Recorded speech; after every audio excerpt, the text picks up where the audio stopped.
Good evening Ali Akbar Shah. വെളിച്ചെണ്ണ വേണം, വെളിച്ചെണ്ണ ഇല്ലാതെ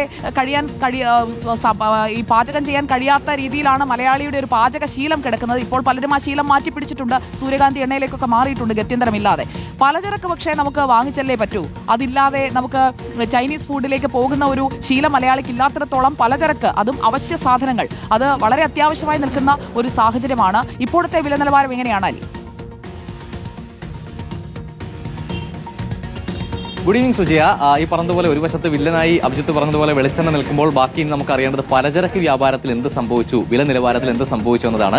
ഞാനിപ്പോൾ നിൽക്കുന്നത് എറണാകുളം മാർക്കറ്റിലുള്ള പ്രധാനപ്പെട്ട ഒരു ഹോൾസെയിൽ വ്യാപാര കേന്ദ്രത്തിലാണ്. നമ്മൾ ഇവിടെ നിന്നും സംസാരിക്കുമ്പോൾ ഈ കഴിഞ്ഞ വർഷം ഇതേ സമയവും ഈ വർഷത്തെ കണക്കുകളും എടുക്കുമ്പോൾ പല സാധനങ്ങൾക്കും വില കൂടിയിട്ടുണ്ട്, അതേസമയം തന്നെ പല സാധനങ്ങൾക്കും വില കുറഞ്ഞിട്ടുമുണ്ട് എന്നുള്ളതാണ്. നമ്മളോടൊപ്പം എന്തായാലും ഇവിടുത്തെ ആളുകൾ ചേരുന്നുണ്ട്. ഇപ്പോൾ വലിയ ഒരു ഇടിവ് കച്ചവടത്തിൽ കഴിഞ്ഞ വർഷത്തെ അപേക്ഷിച്ച് വന്നിട്ടുണ്ടോ?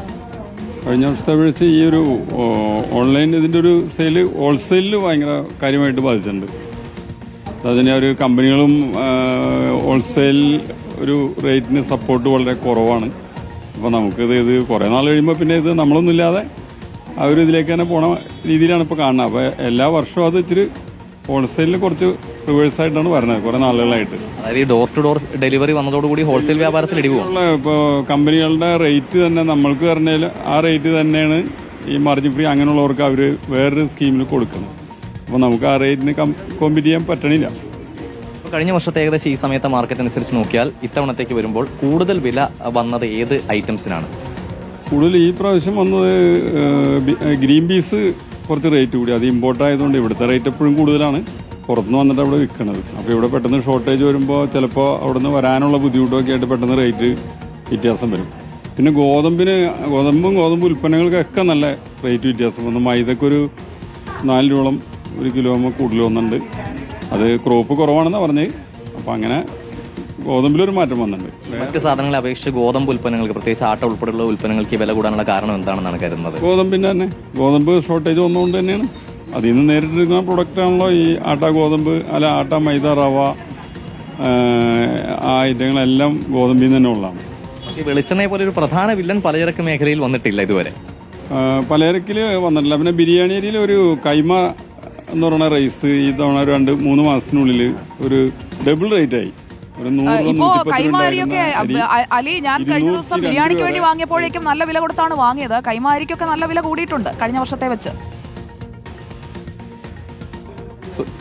സുജയ, അതാണ് ഏറ്റവും കൂടുതൽ വില കൂടിയ ഐറ്റം കൈമ അരിയാണെന്നാണ് പറയുന്നത്. കഴിഞ്ഞ തവണ 120 റേഞ്ചിൽ നിന്ന അരിക്ക് ഇത്തവണ എത്തുമ്പോഴേക്കും 240, അതായത് ഏകദേശം ഇരട്ടി തന്നെ ആയിട്ടുണ്ട്.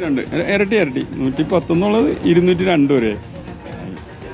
എന്തായാലും ഇവിടെ പറഞ്ഞതനുസരിച്ച്, കേൾക്കുന്ന വിവരം അനുസരിച്ച് പ്രധാന വില ഇനി അറിയേണ്ടത് ചെറുപയർ തുടങ്ങിയ സാധനങ്ങളുടെയാണ്. അലി, ആ കടയിലെ സാധനങ്ങളുടെ ഇപ്പോഴത്തെ വില നിലവാരം കൂടി നമുക്കൊന്ന് പ്രേക്ഷകരിലേക്ക് എത്തിക്കാം. കാരണം അരി വാങ്ങാതെ നമുക്ക് പോകാൻ പറ്റില്ല. കാരണം ചോറ് ഒരു നേരമെങ്കിലും, അല്ലെങ്കിൽ ഈ കാർബ് മുഴുവൻ കട്ട് ചെയ്തിട്ട് ഡയറ്റ് എടുക്കുന്ന ആളുകൾ വരെ ചോറുണ്ടെന്ന, അല്ലെങ്കിൽ അരിയുമായി ബന്ധപ്പെട്ട ദോശയോ ഇഡലിയോ എന്തെങ്കിലുമൊക്കെ കഴിക്കുന്ന ആളുകളാണ്. അതോടൊപ്പം തന്നെ പലചരക്കിലേക്ക് നമ്മൾ വന്നു കഴിഞ്ഞിട്ടുണ്ടെങ്കിൽ പയർ, കടല തുടങ്ങിയ സാധനങ്ങളൊക്കെ എല്ലാവരും വാങ്ങുന്നതാണ്. അപ്പോൾ അങ്ങനെയുള്ള സാധനങ്ങളുടെയൊക്കെ ഒരു വില നിലവാരം എങ്ങനെയാണ്? കഴിഞ്ഞ വർഷത്തെ അപേക്ഷിച്ച് എത്ര മാറ്റം വന്നിട്ടുണ്ട്? സുജയ, നമ്മൾ ഒന്ന് നോക്കുകയാണെങ്കിൽ ഏറ്റവും പ്രധാനപ്പെട്ട ഉൽപ്പന്നങ്ങൾ, പഞ്ചസാര നമുക്ക് വളരെ പ്രധാനമാണ്. നിലവിലെ വില 41.40 പക്ഷേ 44.20, നേരത്തെ 49.40 ആയിരുന്നു. അതായത് ഒരു വർഷം മുൻപത്തെ വിലയാണ് 41.40. ഇത്തവണ വരുമ്പോഴേക്കും 44.20, ഏകദേശം 3 രൂപ അടുപ്പിച്ചുള്ള വ്യത്യാസം വന്നിട്ടുണ്ട്. അതുപോലെ ആട്ട നോക്കുകയാണെങ്കിൽ നേരത്തെ അദ്ദേഹം പറഞ്ഞതുപോലെ ഗോതമ്പിന്റെ അനുബന്ധ ഉൽപ്പന്നങ്ങൾ ആട്ടയ്ക്ക് 36.80 നിന്നും അത് 40.80 ആയിട്ടുണ്ട്. അതുപോലെ തന്നെ മൈദയ്ക്ക് 42.50 നിന്നും 43.80 ആയിട്ടുണ്ട്. ഈ ഗോതമ്പിന്റെ ലഭ്യത കുറഞ്ഞതോടുകൂടി ഗോതമ്പിനും അതുപോലെ തന്നെ ഗോതമ്പ് അനുബന്ധ ഉൽപ്പന്നങ്ങൾക്കുമാണ് പ്രധാനമായും വില. അതായത് നമ്മൾ വാങ്ങുന്ന സാധനങ്ങൾക്കൊക്കെ കുറച്ച് വീതം ഇങ്ങനെ കൂടി വരുന്നുണ്ട്.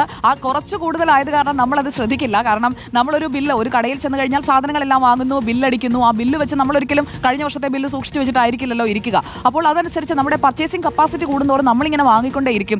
അരിയുടെ കാര്യത്തിൽ ഞാനും എൻ്റെ സുഹൃത്തും തമ്മിൽ ഇന്ന് ഉച്ചയ്ക്ക് തർക്കിക്കുകയും ചെയ്തു. അദ്ദേഹം പറഞ്ഞു വിലയൊന്നും കൂടിയിട്ടില്ല, അത്രയ്ക്കൊന്നും കൂടിയിട്ടില്ല എന്ന്. പക്ഷേ യഥാർത്ഥത്തിൽ വിലയൊക്കെ കൂടിയിട്ടുണ്ട്. നമ്മൾ ഈ സാധനങ്ങൾ വാങ്ങിക്കൊണ്ടേയിരിക്കുന്നതിനാൽ നമ്മൾ ഈ വലിയ രീതിയിൽ മാറ്റങ്ങൾ അധികം ശ്രദ്ധിക്കാതെ പോകുന്നതാണ്. പക്ഷേ സാധനങ്ങൾക്ക് വില കൂടുന്നുണ്ട്. അതനുസരിച്ച് നമ്മുടെ പർച്ചേസിംഗ് കപ്പാസിറ്റി കൂടുന്നുണ്ടോ എന്നതുകൂടി നമ്മൾ നോക്കണം. അതുകൊണ്ട് വിപണിയിൽ ഇടപെടൽ വേണ്ട സമയത്ത് നമ്മളത് ചൂണ്ടിക്കാട്ടും. എന്നാൽ നല്ല കാര്യങ്ങൾ സംഭവിക്കുമ്പോൾ നമ്മൾ അതിനെ പ്രോത്സാഹിപ്പിക്കുകയും ചെയ്യും. കാരണം ഓണത്തിന് സപ്ലൈക്കോ ആ ഓണം തൂക്കിയതാണ് നമ്മൾ കണ്ടത്. പക്ഷേ വിപണിയിൽ പൂർണ്ണമായ ഇടപെടൽ ഉണ്ടാകണം.